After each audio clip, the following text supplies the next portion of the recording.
Hello and welcome to Advent of Code in F# day 9. Before we dive into today's puzzle, I did some cleanup and refactoring of yesterday's solution, which I'm actually kind of happy with, so I wanted to share it with you. So yesterday was the running a program with an infinite loop exercise, and we had to parse computer instructions or instructions. And I did it, as you can see on the left hand side here, I did it with a matching on a sequence of characters or a list of characters, but then that turned out to be not that elegant because we had to convert it back to a string and parse it to an int. It was messy. So I instead now use guards and string starts with and just pluck out a number with the substring. That looks better. So that's the first thing I did. Second big thing I did, that's not all, that's just some minor cleanups.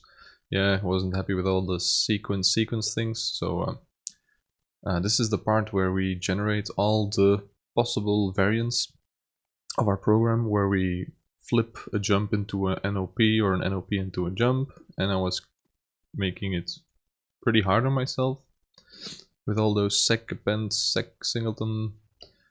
It wasn't very clear, so I cleaned it up again. So for example, if you look at the code now, it's saying if we encounter an ACK in our program, that's okay. Just generate all the variants of the rest of the program and paste that ACK up front again. So that's the same, but for NOP and jump, it's a bit more readable now. It's saying you have two variants of handling a jump. One is to flip it and just keep the remainder of the program, and the other one is to generate all the variants of the remainder of the program and to just paste the existing jump instruction in front. And yeah, I thought that was a bit cleaner. So that was a recap of the refactorings I did for day 8. Let's look at day 9. Let's look at day 9. There we go, day 9. Encoding errors. With your neighbor happily enjoying their video game, you turn your attention to an open data port on the little screen in the seat in front of you. So the port is non-standard. You manage to connect it to your computer through the clever use of several paper clips. Yeah, MacGyver. Upon connection, the port outputs a series of numbers, our puzzle input. So we get a series of numbers, and the data appears to be encrypted. Cool. With the Exchange Masking Addition System, XMAS. That's awesome. An old cipher with an important weakness, sure. Exchange masking blah blah blah starts by transmitting a preamble of 25 numbers. After that, each number you receive should be the sum of any two of the 25 immediately previous numbers. Okay, so first we get a garbage of 25 numbers, and then each number is the sum of any two of the 25, any two of the immediately previous numbers. Two numbers will have different values, and there might be more than one such pair. Okay.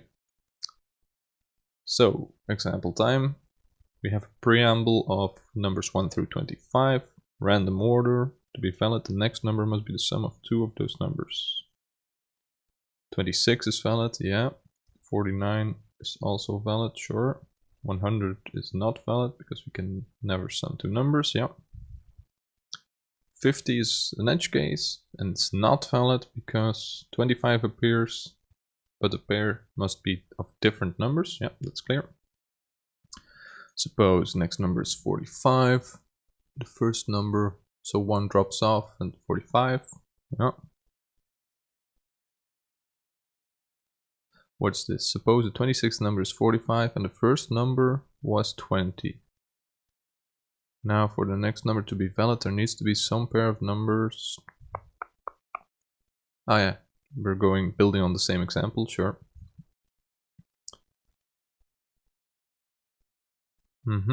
65 would not be valid. There's no two of the available numbers sum to it, yeah.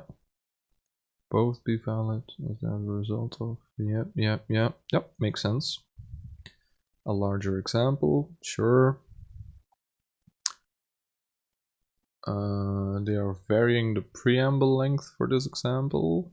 Why? Just to keep it short? Okay. So they have a 5-number preamble and go, go, go.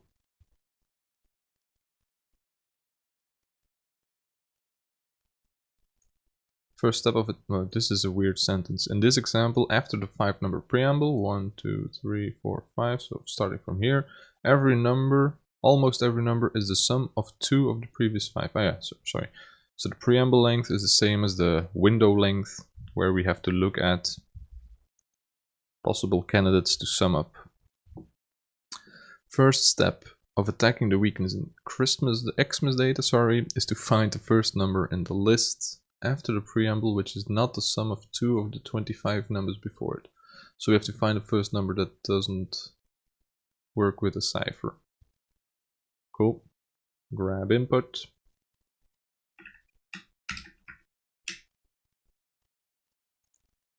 There we go. Those are some big numbers. We have 1,000 lines of numbers, and they are growing steadily. Yeah, it's to be expected. Step 1. Whenever I see big numbers, I think, will an int do? Probably not. Probably not. I don't know the ranges out of my head or int max value. So no ints for us. What's the big number thing? I don't even know. Yeah. So longs are int 64s. That'll work. Int 64. Yeah, that'll work. So let's parse it. All the lines, and let's just parse them to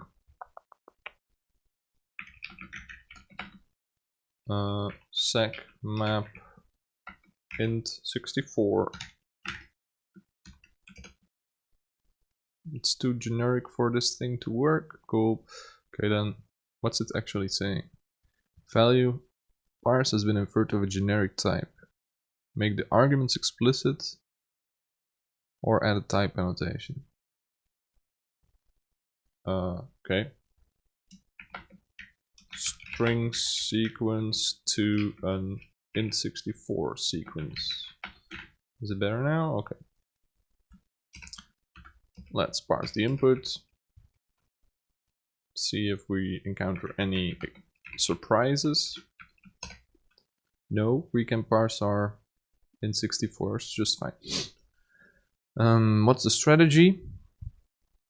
One utility function is popping into my head, and it's called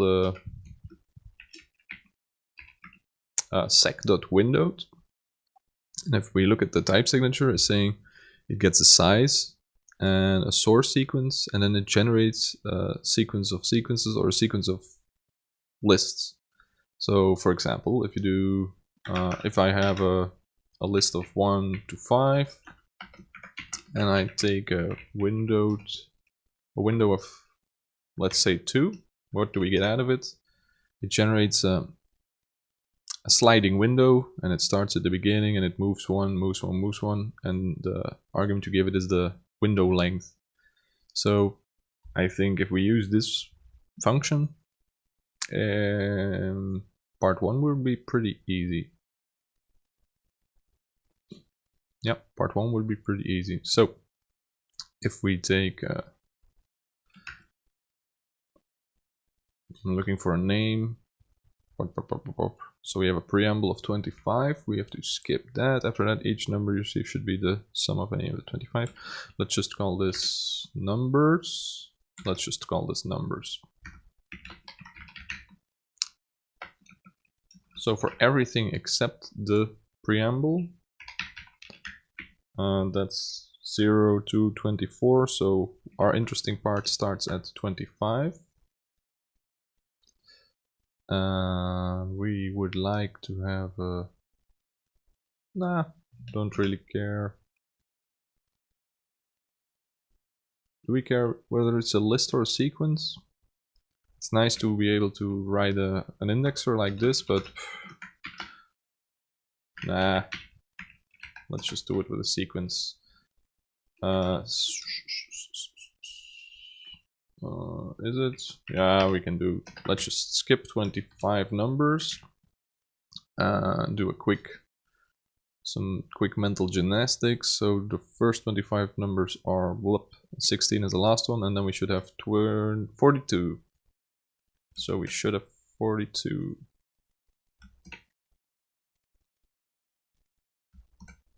We do have 42, so yep. I don't know why I had to check that. That's almost too easy to check. I'm gonna call that parsed, and I'm gonna call this numbers, because these are the interesting numbers. Parsed is the preamble plus the numbers, but if I'm skipping windowed, won't make much sense, right? Let's not skip, and let's just take a window. Wait just a second.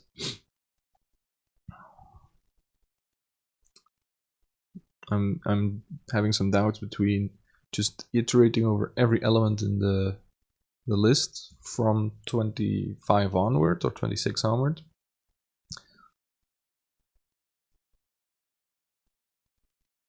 or just having a window of 26 and always looking at the last number. It's a bit less clear, but actually that'll work. So let's just do sec windowed of 26. Let's define the window size somewhere to make it more clear. And we always take the window plus the current element. So this is now generating windows of 26, and we'll always be looking at the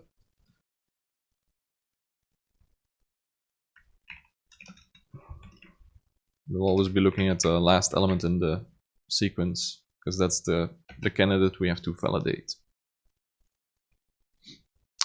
Yep.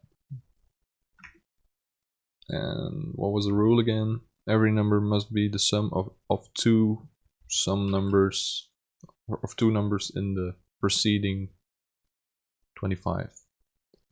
Now I'm hearing it out loud again, I don't know if window size 26 is such a good idea.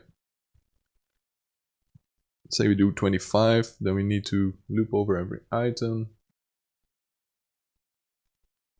and grab the 25 preceding. Then it's without windowed, but that's okay. Let's go with it for a while.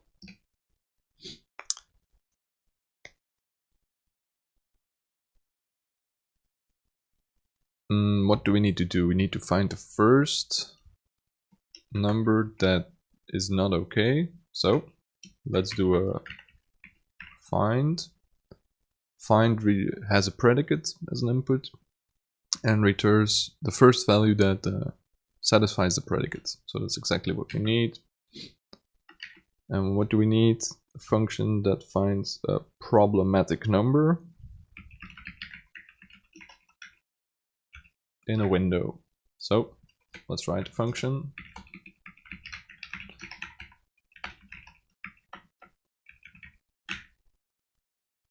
What's the definition for problematic window? Let's pick out the number.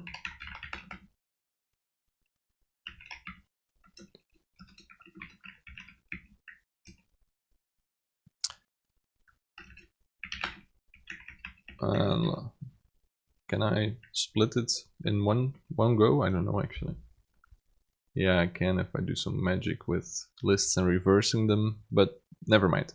Window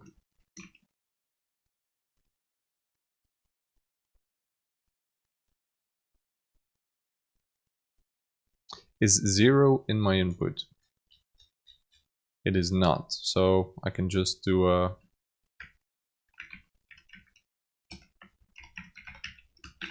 that's not the fastest way of doing it or the most performant way of doing it, but no, actually I can just say I want to nibble off the last one, the last number. So that's one number we don't have to look at, and that's why I was not that happy with a window size of 26, because now we have to split that list anyway. But okay, let's go with it. So what is it saying? Take the last number in the window, because that's the number we have to verify. Then look at all the other numbers, and I'm going a bit roundabout and doing it in a bit of a roundabout way. I'm just reversing the list and skipping one. So now we have all the other candidates, and two of the numbers in candidates must sum to number.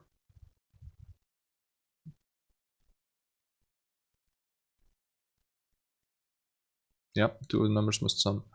We can do this in a couple of ways with for comprehensions, like one of the first days to loop over all the numbers. There's a function called segment pairwise, but I don't remember what it does. Is this what we're all pairs?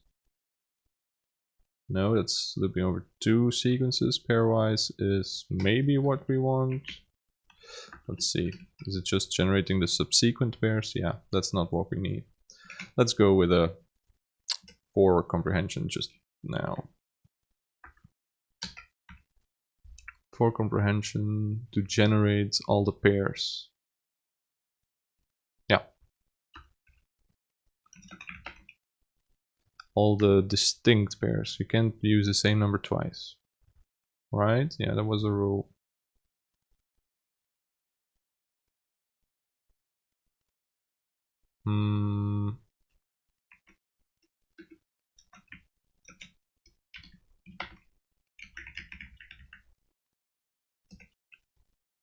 What's the syntax? Not this syntax. That's Python or something. Yeah, that's better.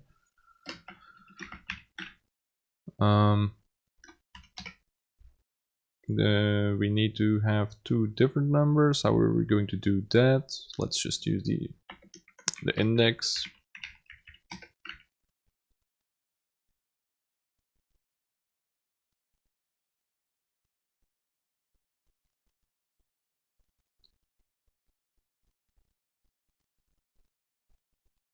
That's the index and the first number, and then we look for a second number.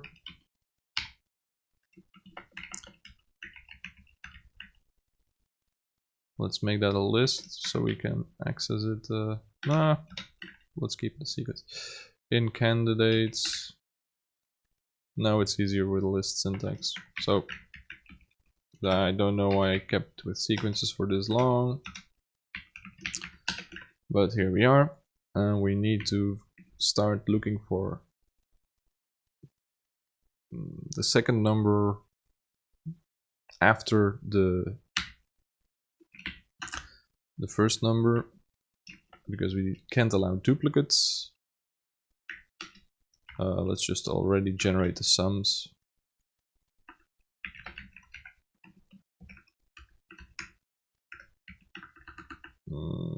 It's not liking it. Is this what a... And then sums.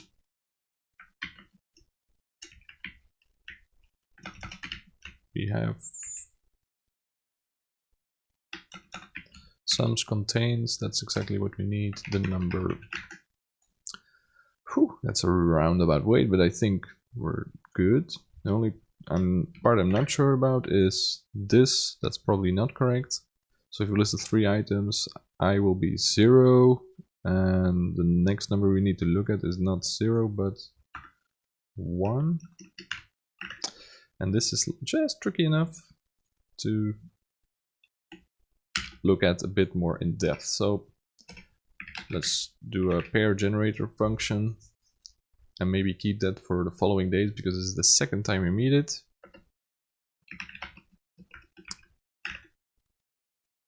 So this just generates all the pairs. Let's call it candidates. And candidates must be a list. What's the generic type thing? Don't we do generics? No? We can do generics. Let's look that up.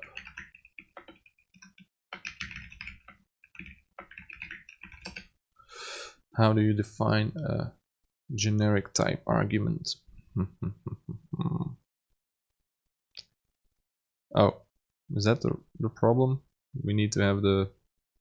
No.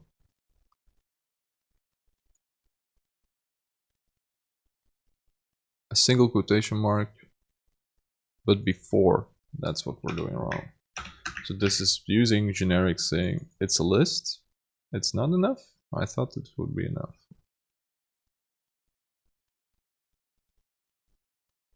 Oh yeah.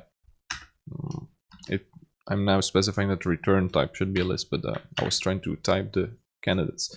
There we go. Oh yeah, maybe the indexed part can go into the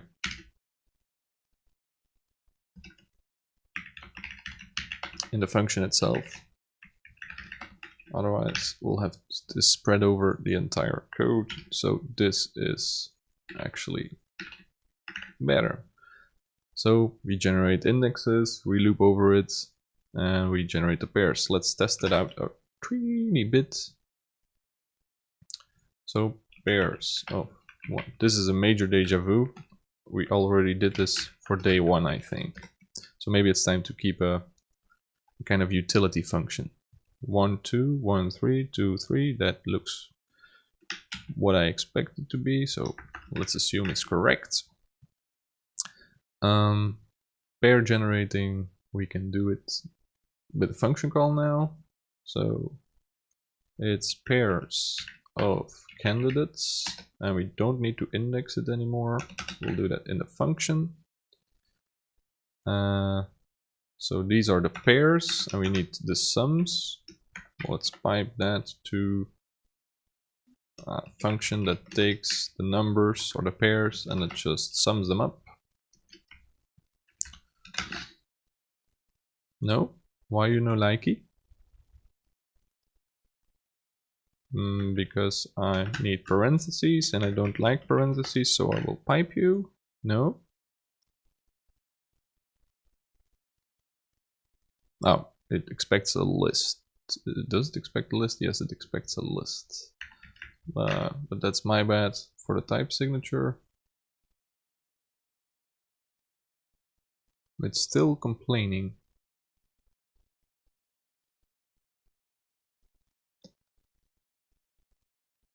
It's still complaining. Why is it complaining? It is expected to have... Oh yeah, pairs is not a single list anymore. Yeah, well, I mean, yes it is.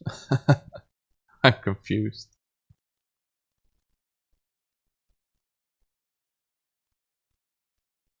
Pairs generates a list of pairs, yeah, of tuples.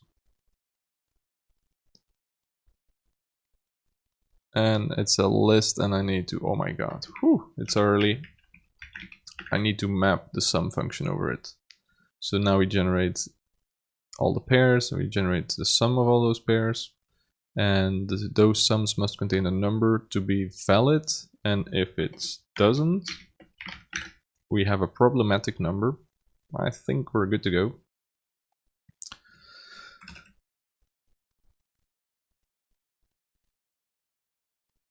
So this is actually not numbers, this is part 1.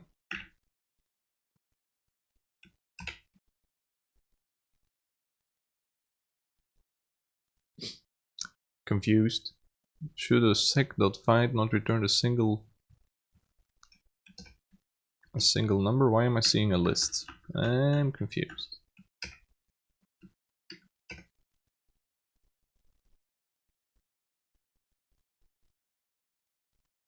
Oh yeah, so yeah, it's the window and we need the last number. So this is actually a problematic number. Let's make that more clear. No, let's first check out to see if it's correct.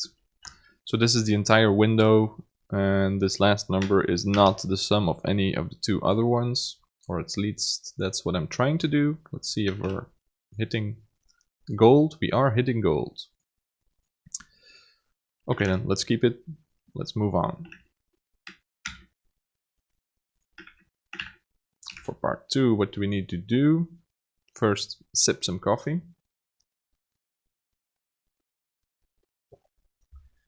Okay, energy levels up again. Let's go. The final step relies on the invalid number we just found. We must find a contiguous set of at least 2 numbers in your list which sum up to the invalid number. Whoa. So, we just found a problem number and now we must find a window of at least 2 numbers. So the window size must be at least 2. And all the numbers in that window must sum to the number we just found.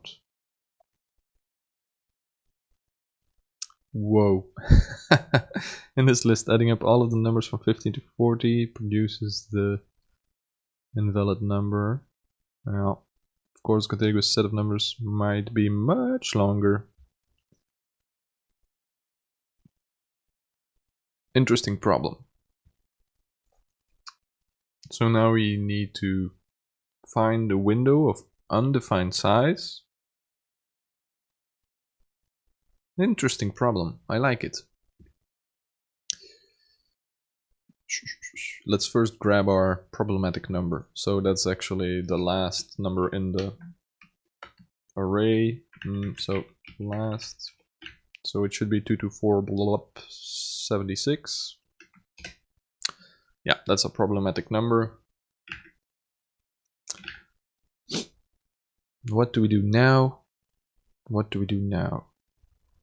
Now we start going over the numbers with a window size of 2, for example, and start looking at all those windows, see if the sum matches our number.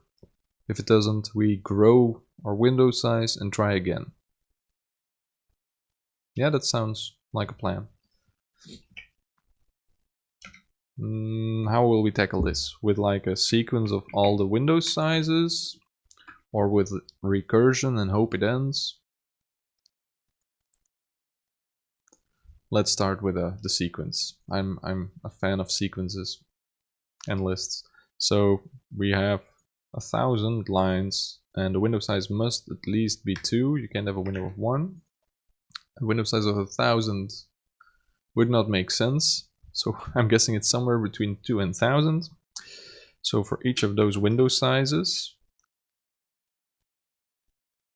let's try is a reserved keyword.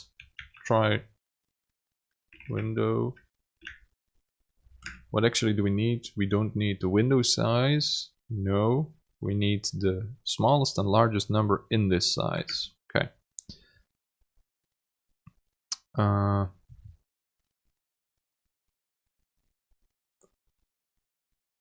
Yeah, but still, let's first find the. Let's have this function return the specific window whenever we hit our condition. So try window with part 1 as the problematic number and our input, what was it, parsed. So let's write the function try window problem number. Does it have a name? That first problem number? Invalid number. Let's call it invalid number.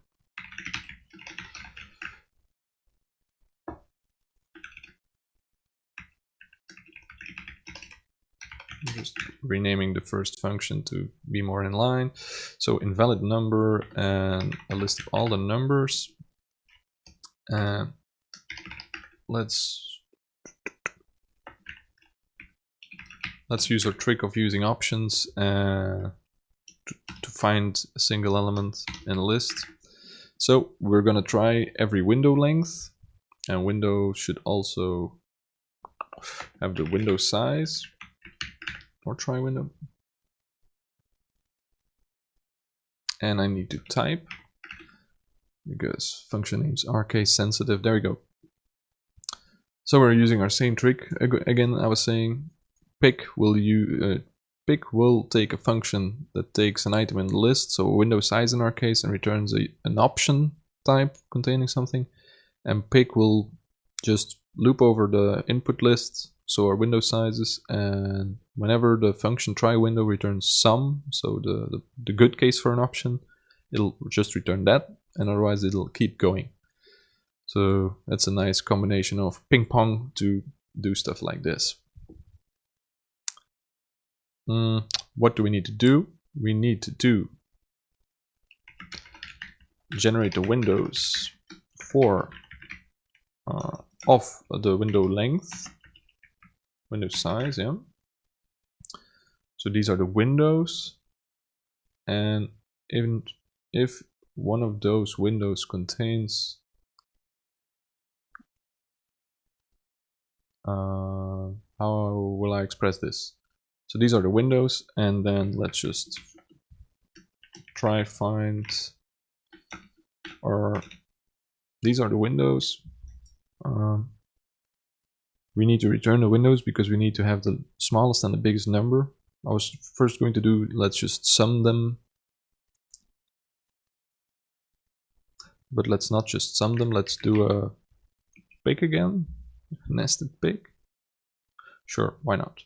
So pick the first of the windows of that size where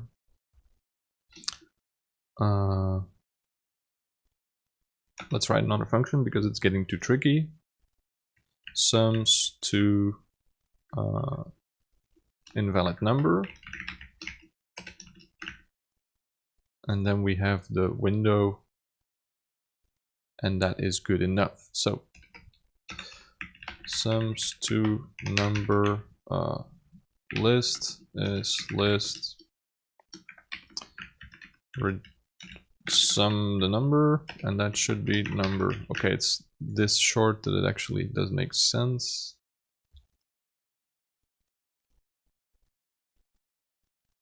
Why am I using a pick and not a find? Or there we go. So just take the first. Why am I using pick instead of find? I don't know. Ignore I said anything. Why was I gravitating towards pick and not find? You just need to find the first element in a list. Yeah, find will work. Don't know why I got confused. But I am confused because we are having problems here. What's the signature of sums to? Take a list. Take a number, take a list, and return a bool. That sounds correct. Try window is take a number, take all the numbers, yeah, and a window size, and generate the one specific window of a length that sums to the number. So numbers, window them, and of all the windows of that size. Ah yeah, this doesn't always contain something. This is why I was using an option. So for window size whatever, 2, there might not be a window that sums to. So yes, we should use pick in this one. And if we use pick in this one, does that mean that we always have to use pick for try window as well? Yeah, because a window size might. Yep.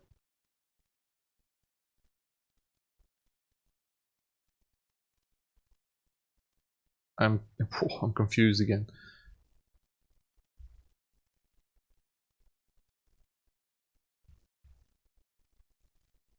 What does find do? What does find do? Try find is what we're trying to do here. Oof. There we go. So try find is a bit different. It just takes a predicate and returns the value that the predicate matches for, or none. And that's why I was getting confused. So it returns none and doesn't crash when the predicate doesn't match any element. So that's exactly what we need. I think this is enough to find our window that sums to our invalid number. So let's calculate that window and see what we get. Don't know.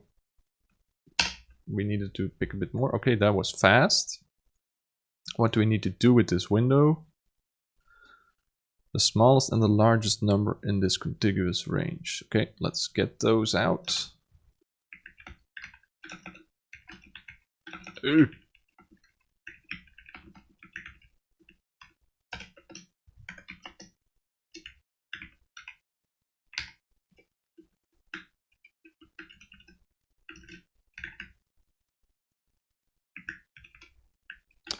And let's add together. We can do that.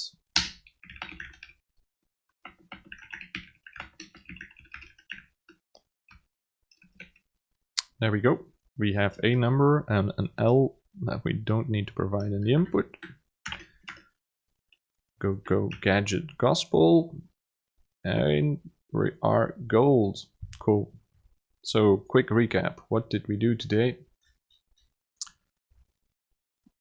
We had problems remembering the length of an integer, so we went with int64s. Are they longs? Yeah, probably. Then I immediately gravitated towards some function, but I don't know if for the first part that was actually really relevant. We reinvented the wheel by writing a pairs function again. Maybe I should start a library of missing functions in F# that I need for Advent of Code, because it's not the first time I'm struggling with this. So we had our pair generating function. Then we had a predicate that takes a window of the length we defined and just checks whether the condition holds. So whether all the numbers in the preceding window, or in the preceding 25 numbers, whether one pair of them sums up to the number following the window. And that was enough for part 1. For part 2, we kind of changed it up. So instead of having a window of a fixed size, we had to look for a window of random size. So we're looping over all possible window sizes here, and we are finding the first window where all the numbers in the window sum to our invalid number. And I was getting confused between sequence.choose, sequence.pick, sequence.find, sequence.tryfind, because they all do similar things, but not quite. And they all have to do with, all the tries and the choose and picks have to do with options. So they were mumbling or garbling my brain a bit. But I showed you a link to F# for fun and profit again, already, I mean. I'm quite sure that all those things are in here. Try find, no? There can be, there has to be a choose. Try pick, choose, where's choose?